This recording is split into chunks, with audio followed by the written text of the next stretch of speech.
Hearing will come to order. I'd first like to thank our witness, Dr. Sean Kirkpatrick, for testifying here and in today's earlier closed session, and for his long and distinguished career, both in the intelligence community and in the Department of Defense. Dr. Kirkpatrick is the director of the All-Domain Anomaly Resolution Office, or AARO. Congress established this office in law to get to the bottom of the very serious problem of unidentified anomalous phenomenon, or UAP. Dr. Kirkpatrick has a very difficult mission.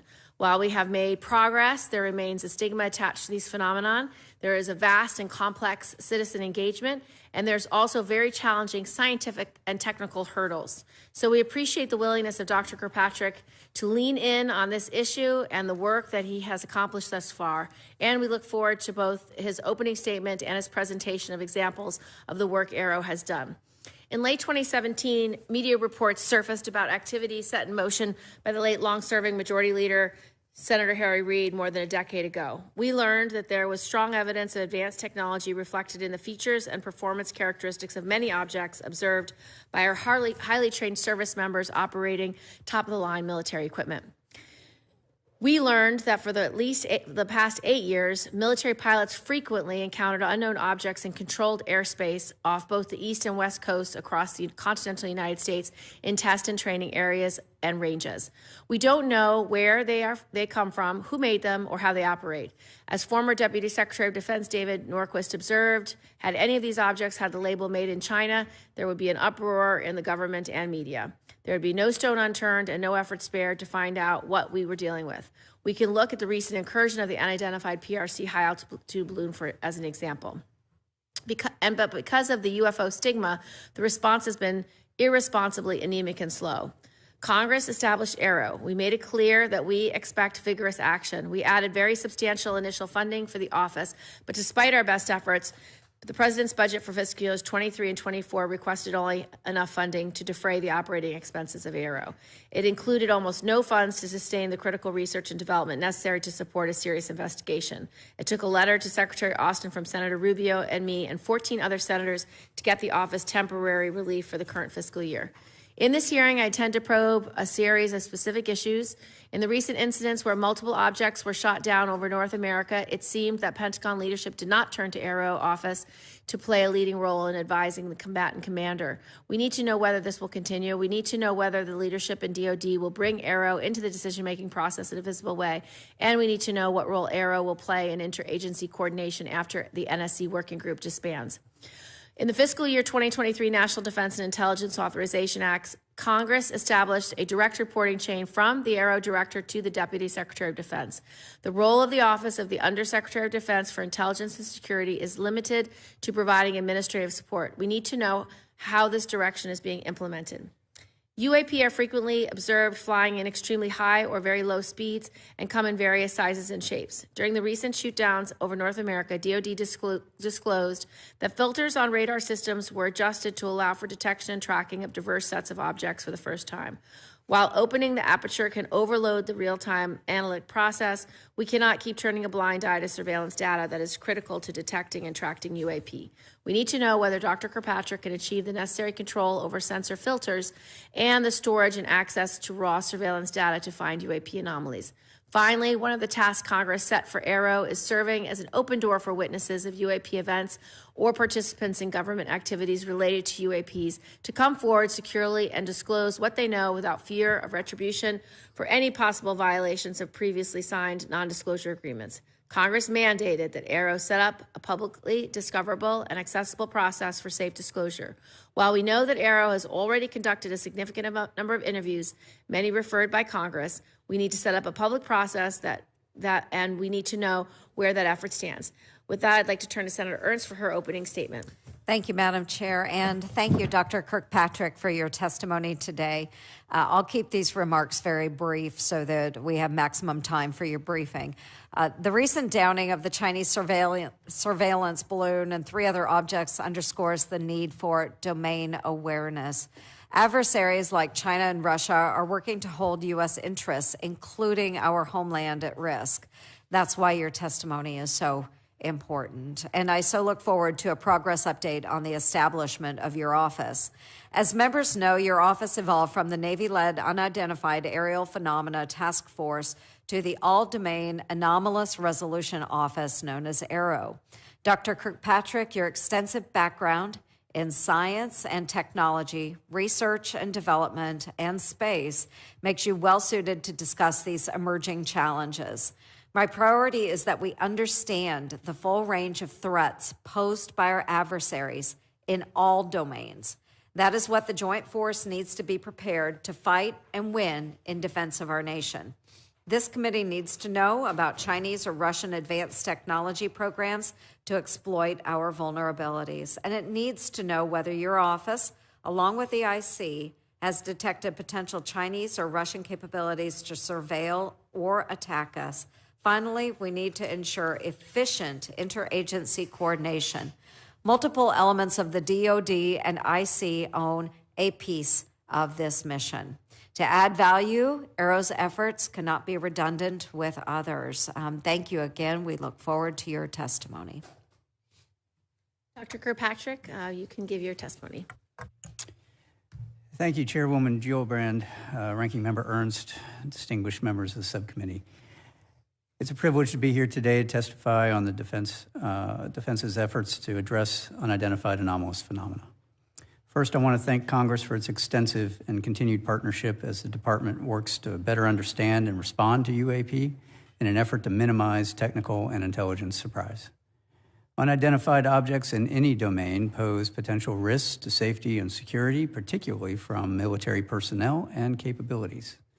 Congress and DOD agree that UAP cannot remain unexamined or unaddressed. We are grateful for sustained congressional engagement on this issue, which paved the way for the DOD's establishment of the All-Domain Anomaly Resolution Office in July of last year. Though ARROW is still a young office, the spotlight on UAP in recent months underscores the importance of its work and the need for UAP to be taken seriously as a matter of national security. All leadership that I've had the pleasure of working with, whether DOD, IC, DOE, civil, scientific, or industrial, view Congress as a critical partner in this endeavor. ARROW has accomplished much in the last 9 months since it was established. The ARROW team of more than 36 experts is organized around 4 functional areas: operations, scientific research, integrated analysis, and strategic communications.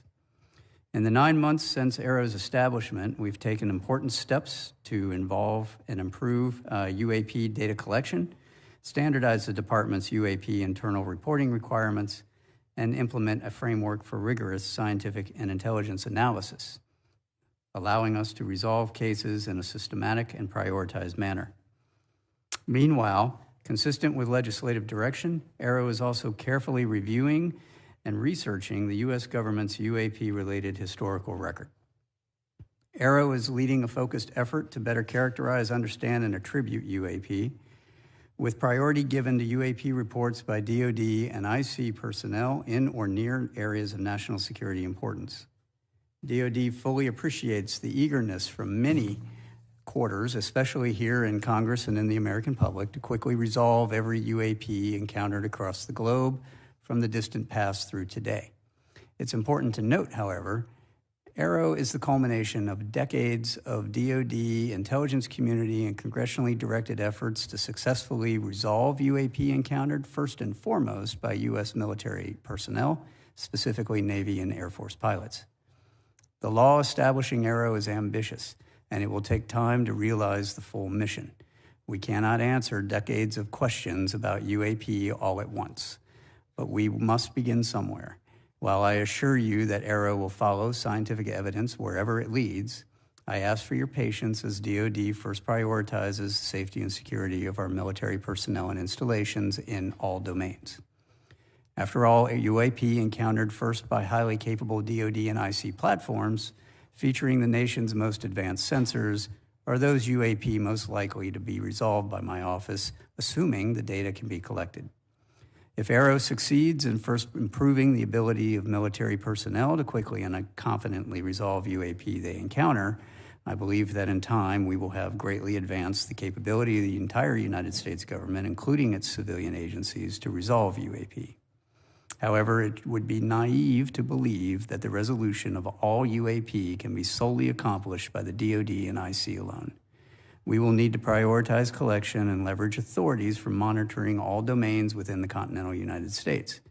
AARO's ultimate success will require partnerships with the interagency, industry partners, academia, and the scientific community, as well as the public.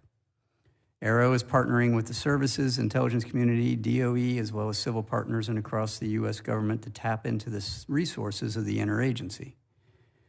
The UAP challenge is more an operational and scientific issue than it is an intelligence issue.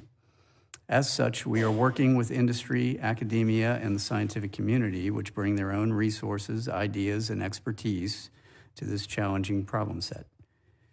Robust collaboration and peer review across a broad range of partners will promote greater objectivity and transparency in the study of UAP.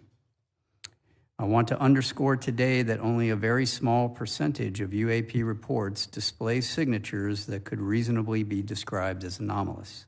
The majority of unidentified objects reported to AARO demonstrate mundane characteristics of balloons, unmanned aerial systems, clutter, natural phenomena, or other readily explainable sources. While a large number of cases in our holdings remain technically unresolved, this is primarily due to a lack of data associated with those cases. Without sufficient data, we are unable to reach defendable conclusions that meet the high scientific standards we set for resolution, and I will not close a case that I cannot defend the conclusions of. I recognize that this answer is unsatisfying to those who in good faith assume that what they see with their eyes, with their cameras, and with their radars is incontrovertible evidence of extraordinary characteristics and performance. Yet time and again, with sufficient scientific quality data, it is fact that UAP often, but not always, resolve into readily explainable sources. Humans are subject to deception and illusions, sensors to unexpected responses and malfunctions, and in some cases, intentional interference. Getting to the handful of cases that pass this level of scrutiny is the mission of AARO. That is not to say that UAP, once resolved, are no longer of national security interest, however. On the contrary, learning that a UAP isn't of exotic origin, but is instead just a quadcopter or balloon, leads to the question of who is operating that quadcopter and to what purpose. The answers to those questions will inform potential national security or law enforcement responses. AARO is a member of the department's support to the administration's Tiger Team effort to deal with stratospheric objects such as the PRC high-altitude balloon. When previously unknown objects are successfully identified, it is AARO's role to quickly and efficiently hand off such readily explainable objects to the intelligence, law enforcement, or operational safety communities for further analysis and appropriate action. In other words, AARO's mission is to turn UAP into SEP, somebody else's problem.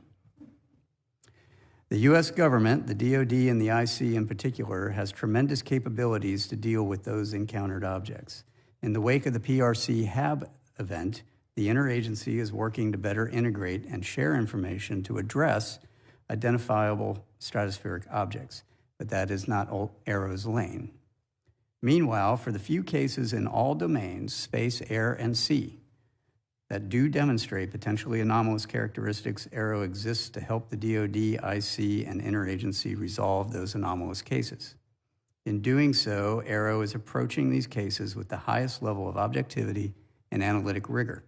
This includes physically testing and employing modeling and simulation to validate our analyses and underlying theories, then peer reviewing those results within the U.S. government, industry partners, and appropriately cleared academic institutions before reaching any conclusions. I should also state clearly for the record that in our research, AARO has found no credible evidence thus far of extraterrestrial activity, off-world technology, or objects that defy the known laws of physics.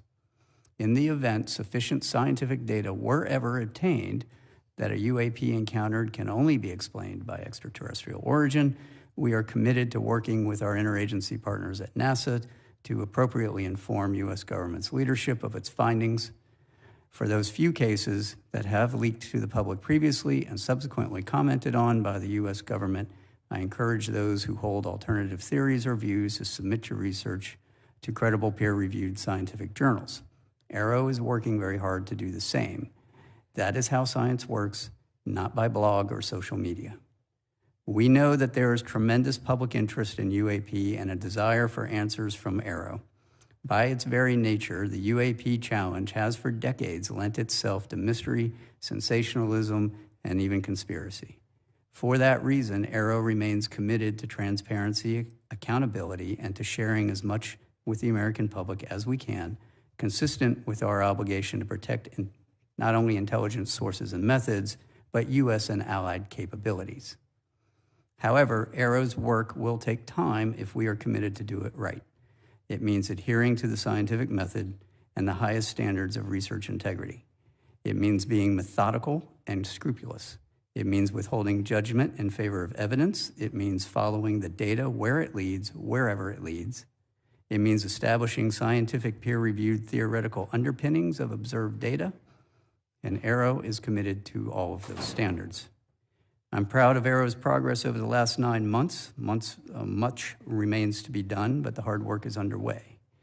Thank you for your continued support. And before we turn to questions, I want to walk you through some of our analytical trends and a couple of cases that we've prepared. So one of the things that Arrow does is high integrity analysis, as I've said.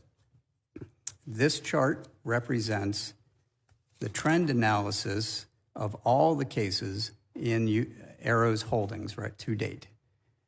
What you'll see on the left is a histogram of all of our reported sightings as a function of altitude.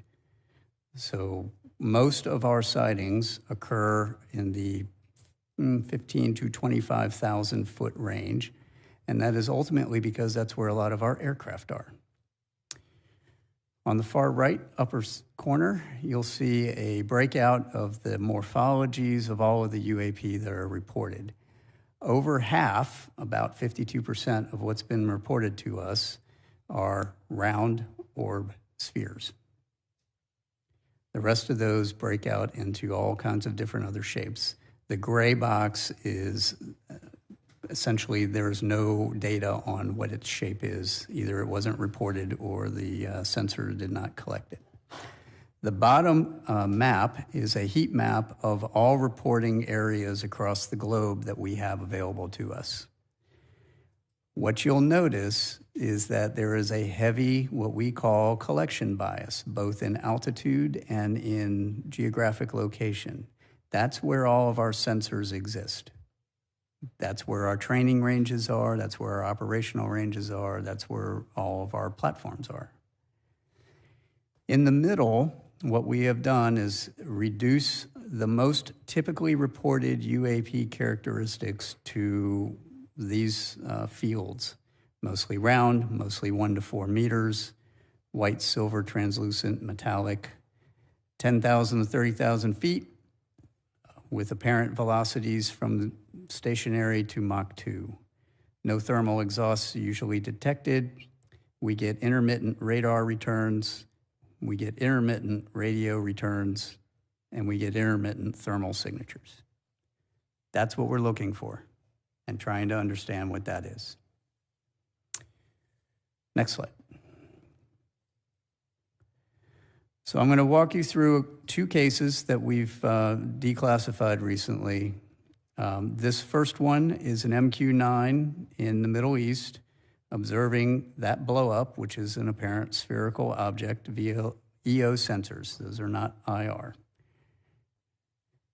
If you want to go ahead and click that and play it, you'll see it come through the top of the screen. There it goes, and then the camera will slew to follow it. You'll see it pop in and out of the field of view there. This is essentially all of the data we have associated with this event from some years ago. It is going to be virtually impossible to fully identify that just based off of that video. Now, what we can do and what we are doing is keeping that as part of that group of 52% to see what are the similarities, what are the trends across all of these, do we see these in a particular distribution, do they all behave the same or not? As we get more data, we will be able to go back and look at these in a fuller context. How are we going to get more data? We are working with the Joint Staff to issue guidance to all the services and commands that will then establish what are the reporting requirements, the timeliness, and all of the data that is required to be delivered to us and retained from all of the associated sensors. That historically hasn't been the case, and it's been happenstance that data has been collected. Next slide.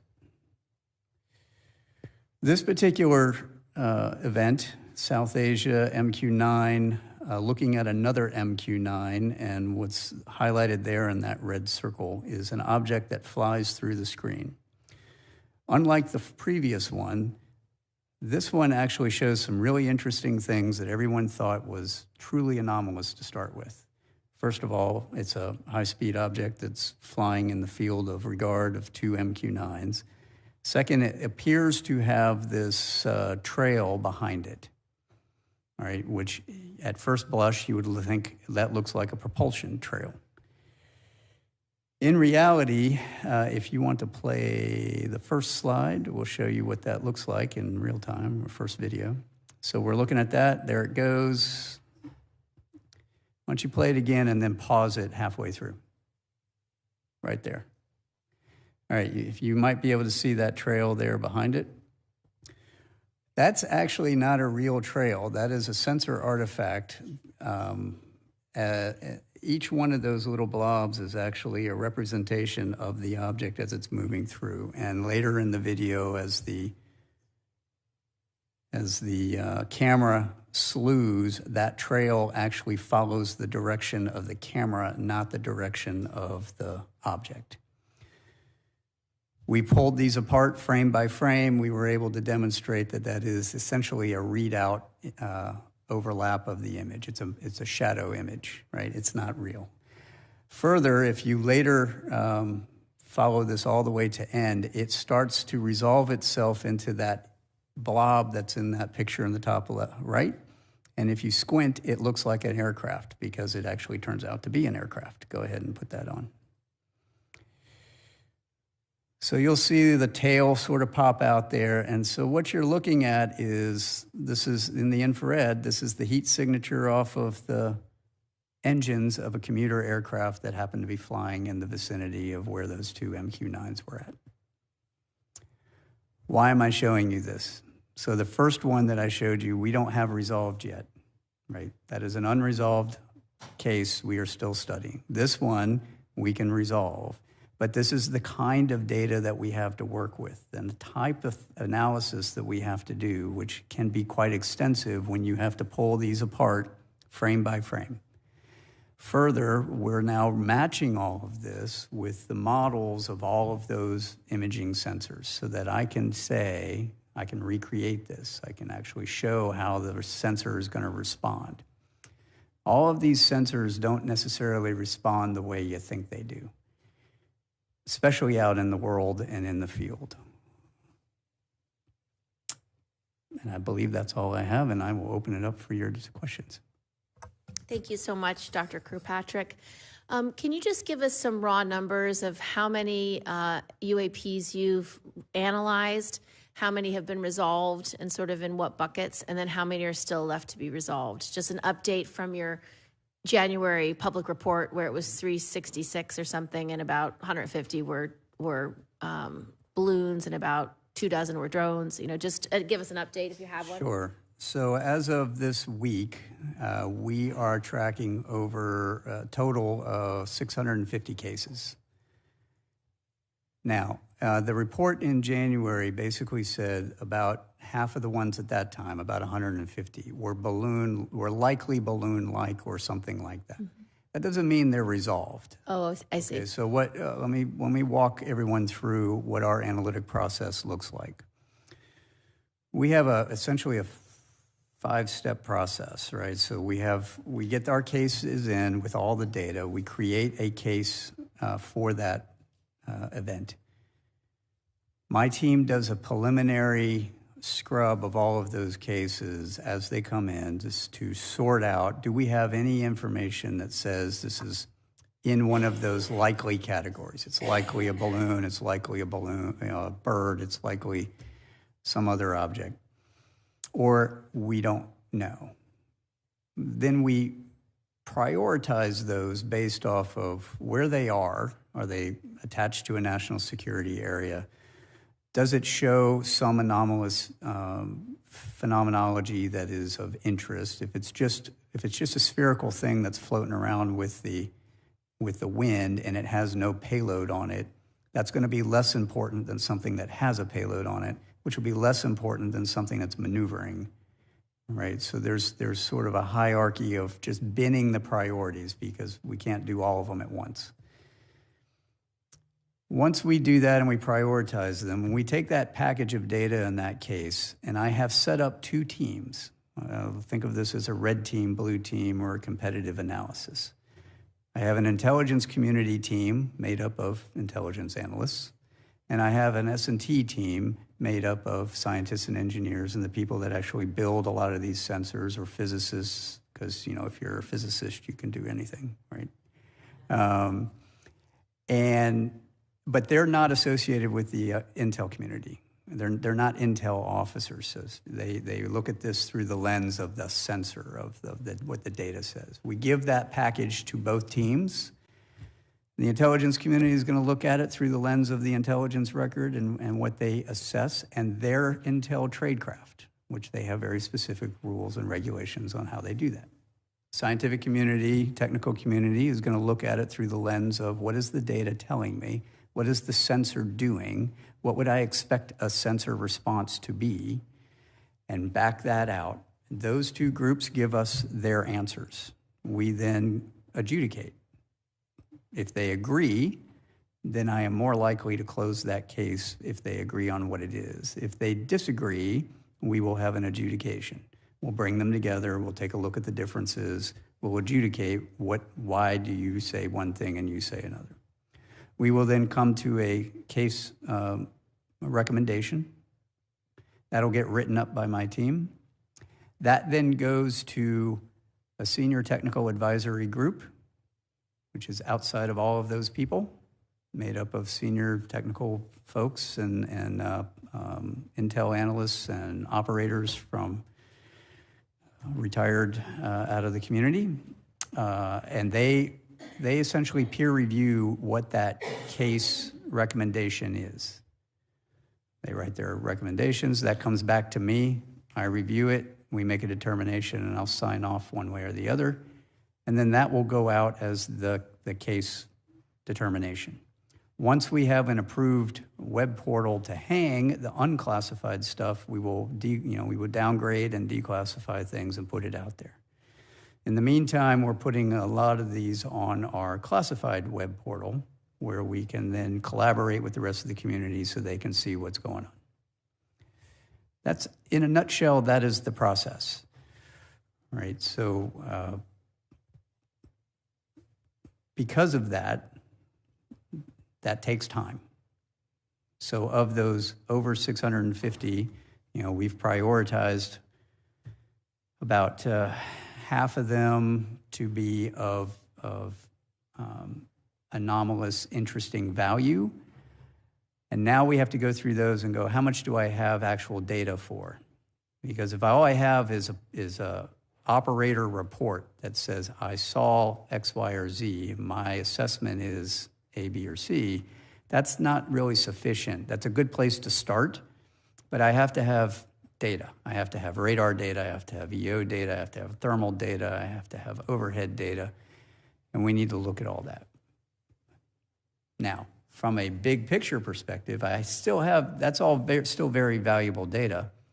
And we're looking at applying a lot of things, new tools, analytic tools like natural language processing. So I can go across all of those reports and look for commonalities. How many of them are being described as round spherical objects that are maneuvering? How many of them are not maneuvering? How many of them seem to have a plume to it or note? That's also going to be very valuable to give us more of a global picture and a trends analysis of what are we seeing, and help us get to the determination. So go back to your question, ma'am. We have this next quarterly report will be coming out here pretty soon. Our next annual report You all have given us, moved it up to June, July. We're going to be having that done about that time frame, and we'll be combining a whole number of reports into that one. I think we're currently sitting at around, if I remember correctly, we're around 20 to 30-ish are about halfway through that analytic process. A handful of them have made it all the way out to the other side, gone through peer review. We've got case closure reports done and signed. We're going to get faster as we get more people on board and we get more of the community tools to automate some of the analysis that has to be done.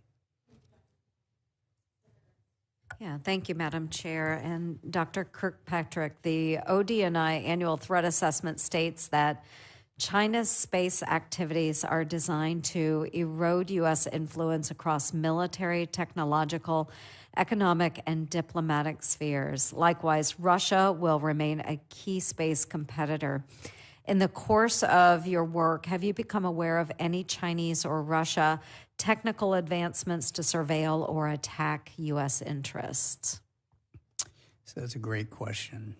Part of what we have to do as we go through these, especially the ones that show signatures of advanced technical capabilities, is determine if there's a foreign nexus. Mm-hmm. That's really hard if what we observe doesn't have a Chinese or Russian flag on the side of it. Now, I think it is prudent to say of the cases that are showing some sort of advanced technical signature, of which we're talking single percentages of the entire population of cases we have. I am concerned about what that nexus is, and I have indicators that some are related to foreign capabilities. We have to investigate that with our IC partners, and as we get evidence to support that, that gets then handed off to the appropriate IC agency to investigate. Again, it becomes an SEP at that point. Yeah, somebody else's problem. Right. Very good. Thank you. Yes. Is it possible that the Chinese or Russian advanced technologies could be causing some of these anomalous behaviors? And you said there seems to be some indicators. So just for us today, could you describe potential threat that might exist out there if they are foreign nexus? In order to do this research appropriately, we have to also be cognizant of what is the state of the art in development across the S&T community. What are the DARPAs of the world doing? What's the horizon scanning of emerging technologies appropriate to this subcommittee? What is happening out there? And if somebody could accelerate that capability, how would that manifest itself and what would it look like? And do those signatures match what we're seeing? Mm-hmm. There are emerging capabilities out there that in many instances, Russia and China, well, China in particular, are on par or ahead of us in some areas. Right. So previously, I used to be the Defense Department's intelligence officer for science and technical intelligence. That was our job, was to look for what does all that look like. And then, my last several years, of course, in Space Command doing space. The adversary is not waiting. They are advancing, and they're advancing quickly. If I were to put on some of my old hats, I would tell you they are less risk averse at technical advancement than we are. Right? They are just willing to try things and see if it works. Are there capabilities that could be employed against us in both an ISR and a weapons fashion? Absolutely. Do I have evidence that they're doing it in these cases? No, but I have concerning indicators. Thank you. I appreciate that. And that is why it's so important that you are working with the intelligence community as well, because you have the science, the data background, but you also need to know from various sources what adversaries may be working on. Is that correct? Okay. Thank you. Thank you very much. Thank you, Madam Chair. Senator Rhodes. Well, thank you, Chair Gillibrand, Ranking Member Ernst. This is a really important hearing. I'd like to thank you, Dr. Kirkpatrick, for your service to the country, and as a former systems analyst myself, I really appreciate your flow chart, the description of the process, and particularly the trends analysis going forward, how that's going to help us. And you talked about language, the large LLMs, the large language models, artificial intelligence. That's really going to help us in the hunt forward. Predictive analysis, I think, to some of your point, what we're worried about. But I want to focus on Nevada because I want to talk about the impact of UAPs on aviation safety. So when it comes to unidentified aerial phenomena, one of my first concerns is really about the safety of Nevada's military aviator. So we have airmen stationed at Nellis Air Force Base, naval aviators flying at Naval Air Station Fallon, and service members from across the world training at the Nevada Test and Training Range. I know you know all this. And unfortunately, the existence of advanced UAPs in the U.S. airspace and over U.S. military installations, not a new phenomenon. The Navy's officially acknowledged that between 2004 and 2021, 11 near misses occurred involving UAPs that required pilot action and follow-up reports. As a result, in 2019, the Navy established a protocol for pilots to report on their dangerous encounters. So could you speak to any ongoing efforts within DOD to ensure the safety of our aviators with a potential UAP encounter, and what's your relationship with Northcom, NORAD, Spacecom when it comes to this immediate real-time response and how they're right there in the moment, right? Absolutely.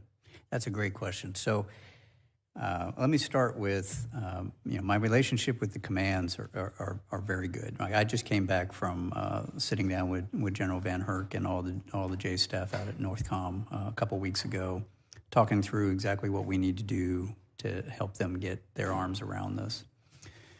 We are also working very closely with Joint Staff, and the Joint Staff has just been very outstanding in helping work through policy and guidance issues to the forces and to the services. And I would like to just make sure that we message back to all of the operators the importance of their reporting and the fact that you're about to get a bunch of new requirements that we're issuing through the Joint Staff on all of the data that we're going to need you to save and report back to us. It is invaluable, and we are working to try to take the most advantage of that to learn what it is that we're trying to mitigate. To get directly to your question, first thing that we're doing is normalizing our reporting, right? We're standardizing our reporting and the requirements associated with that. Guidance from the Joint Staff, I think, goes out maybe this week, maybe next week, that we've been working with them for some months that does exactly what I just said. It gives them timelines, it gives them requirements, it gives them, here's all the data you have to have, and you got to retain it. The next thing that comes after that is a plan ord that will go out to the commands for mitigation and response. So there's a couple of things that we have to do. One, I need to work with the commands and with the IC and with our outside of our DOD and IC partners to extend our collection posture targeted at some of these key areas that you saw on that heat map. That have a lot of activity so that we can turn on extra collection when an operator sees something. So part of this is generating as a response function, in what we call a tactic, technique, and procedure for an operator. When he sees something, calls back to the operations floor, they can turn on additional collection. What does that collection look like? How do I bring all that together so I can get more data on what is that thing? Can I ask really quickly, Sure. do you have the authorities you need to extend your collection posture between agencies or branches of the military? Because that seems to me to maybe be a sticking point. I know my time's just about up. I'd love to follow up about your risk management methodologies for some of these, but do you need any authorities that you don't have to get the data? There are some authorities that we need. We currently are operating under Title X authorities, but we have good relationships across the other agencies, but having additional authorities for collection, tasking, counterintelligence, that's something. Those are all things that would be helpful, yes. Thank you. To follow up, Dr. Kirkpatrick, will you help us write that language so we can put it in the defense bill this year so that we know what authorities you need? Mm-hmm. We can do that. Thank you. We're going to start second round, so if you want to stay, you can ask another round. I have at least 3 more questions, so.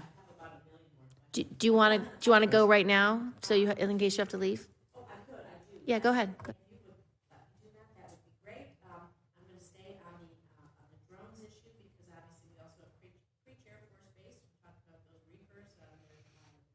But last February, the Chinese spy balloon, it did cross through the U.S. airspace, shot down by a Sidewinder missile fired from an F-22. Sidewinders cost us close to $500,000 each. So, given the cost of these missiles, the cost per flight, all of these other things, like I said, follow up on the authorities, your methodologies, the data collection, they can help us in other ways. But how do you think we can develop a sustainable, affordable response to UAPs where we need to, that will definitely violate our airspace, definitely violate our airspace every chance that they can get because they're our adversaries. They want this information. So what do you think some cost-effective measures might be that we can get what we need out of that or take them down, whatever's appropriate, whatever the appropriate measure is, let's put it that way. So that is actually wrapped into the plan org that we're working with Joint Staff to send out. What do the commands need from both a capabilities perspective for kinetic and non-kinetic engagements? What are the response functions of the particular wings or Navy, what have you? And then what authorities do they need? Right. So one of the challenges that we've seen is there's an authorities issues with the owners, operators of those ranges that they need to work through, and we're working that with Joint Staff and OSD. So big picture, we need to do all that. If you want to get down to the specifics there are non-kinetic options to engage pretty much everything, right? Whether it's electronic warfare, whether it's laser technology. That's where this data, having the good data collection, predictive analytics, you can make some assumptions on possibilities. That's right, and we will inform recommendations back to the department on here's what could work, here's what we've seen work, here's what doesn't work. Right. Thank you so much. Thank you, Madam Chair. Appreciate it. Thank you very much. I just wanted to talk a little bit about your logistics, who you report to, how that's going, whether you need different reporting lines. By congressional legislation, your office is administratively located with the Office of the Undersecretary of Defense for Intelligence and Security, but you're not substantively subordinate to the Undersecretary. Rather, you are a direct report to the Deputy Secretary. Are you taking direction directly from the Deputy Secretary? Are you able to meet and brief the Deputy Secretary? Is the Office of USD INS working with you to have the right framework? So USD INS, I currently report to USD INS until they come up with the plan for how they're going to implement legislation. DOD and DNI are working through that now. I'd have to refer you back to USD INS on what their plan is.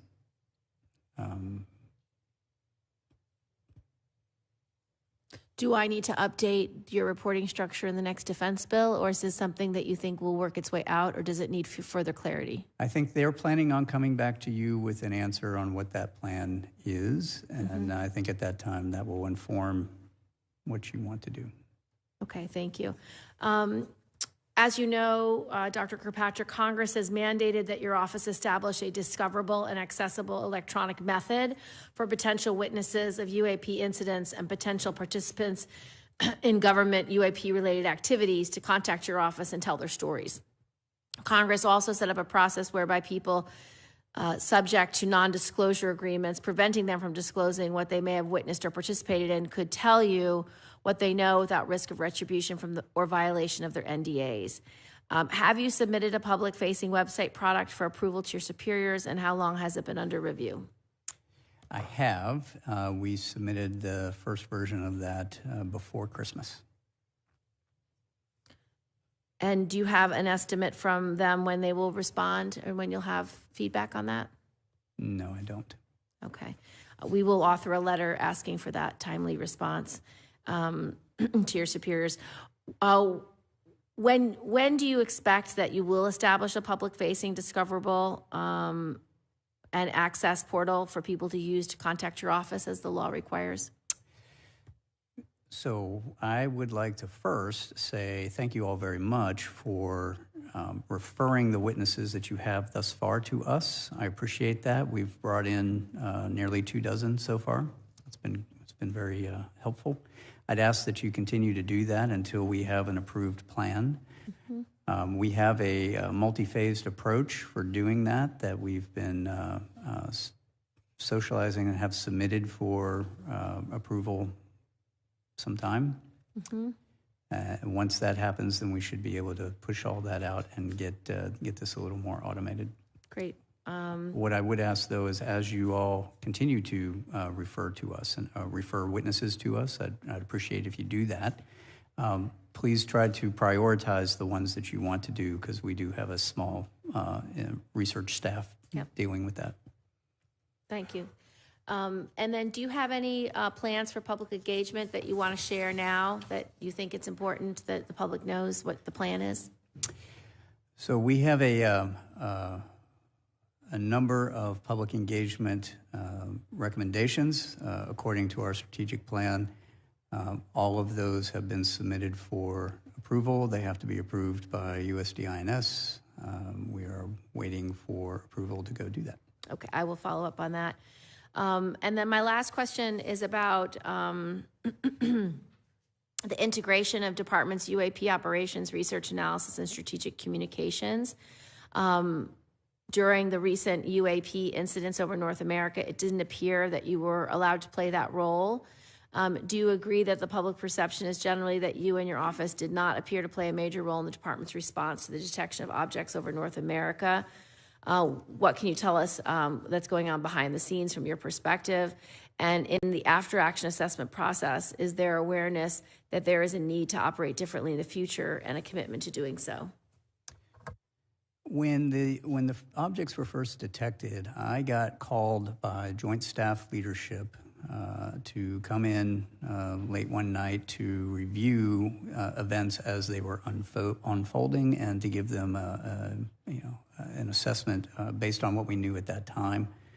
I did that, worked with the Director of Joint Staff, the J2 and the J3 that night and over the couple of following days on what are the types of things that we are tracking from an unidentified object perspective, what databases do we use, those sorts of things for known objects, known tracking. Beyond that, the response, I would have to refer you back to the White House for the decision on how they did the response. We did not play a role in what you would respond, other than that initial, advice on what we are seeing and how we are seeing it. Thank you, Madam Chair. Dr. Kirkpatrick, I know that your office has gotten a lot of attention recently, and of course, any new agency, there tends to be a push to increase size and funding.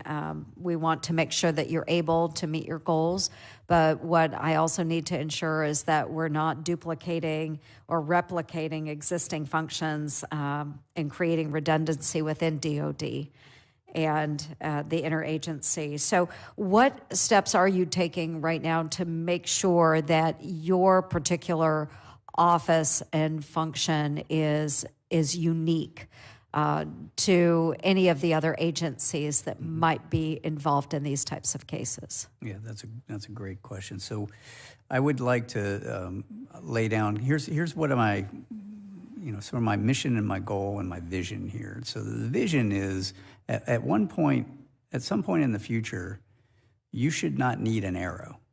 If I'm successful in what I'm doing, we should be able to normalize everything that we're doing into existing processes, functions, agencies, and organizations, and make that part of their mission and their role. Right now, the niche that we form is really going after the unknowns. I think you articulated it early on, this is a hunt mission for what might somebody be doing in our backyard that we don't know about. All right, well, that is what we are doing, right? But at some point, we should be able to normalize that. That's why it's so important, the work we're doing with Joint Staff, to normalize that into DOD policy and guidance. We are bringing in all of our interagency partners. So NASA is providing a liaison for us. I have FBI liaison, I have OSI liaison, I have service liaisons. Half of my staff come from the IC, half of my staff come from other scientific and technical backgrounds. I have DOE, and so what we're trying to do is ensure, again, as I make UAP into SEP, they get handed off to the people that is their mission to go do, so that we aren't duplicating that. I'm not going to go chase the Chinese high-altitude balloon, for example. That's not my job. It's not an unknown, and it's not anomalous anymore. Now it goes over to them. Right. Very good. Thank you, Madam Chair. I wanted just to follow up on the filters for surveillance. Outside observers have speculated that DOD sets filters on certain sensors to eliminate objects that are moving really fast or slow, because what we are looking for militarily are conventional aircraft and missiles. UAP that doesn't fit into these programs would thereby be weeded out and never noticed. This speculation was proven to be true during the UAP incidents over North America, where DOD publicly acknowledged that we were able to start seeing these UAPs only when we opened up these filters. Obviously, our military operators cannot be overloaded with objects that are not conventional aircraft or missiles. Can you nonetheless make sure that the raw data is being captured and subsequently processed, so that your office knows what's really out there? And is that going to cost money? Will you expect to pay for that money out of Aero's budget? One of the key tenets that we're trying to do in our science plan is understand what those signatures are. So we get all the raw, for example, radar data prior to the scrubbing and filtering to allow it to enter into our weapons systems and our detection systems. We are now taking all that data and cross-correlating it to what pilots are saying they're seeing or other observations from other operators. What that allows us to do is then see if there are any signatures in that data that I can pull out, generate what we'll call automatic target recognition algorithms that allow us to then use that signature associated with a observed UAP, whatever that UAP may be.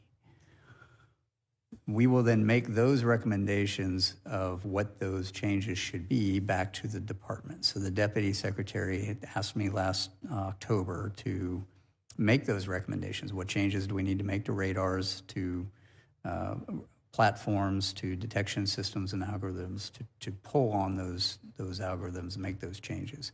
That's going to take some time. That's where the research and development comes in, right? It's not instantaneous. Right now, a lot of the, I won't say, a lot of the things that fall outside of the ranges of those filters have been identified by people in the loop, and you can't have people in the loop all the time.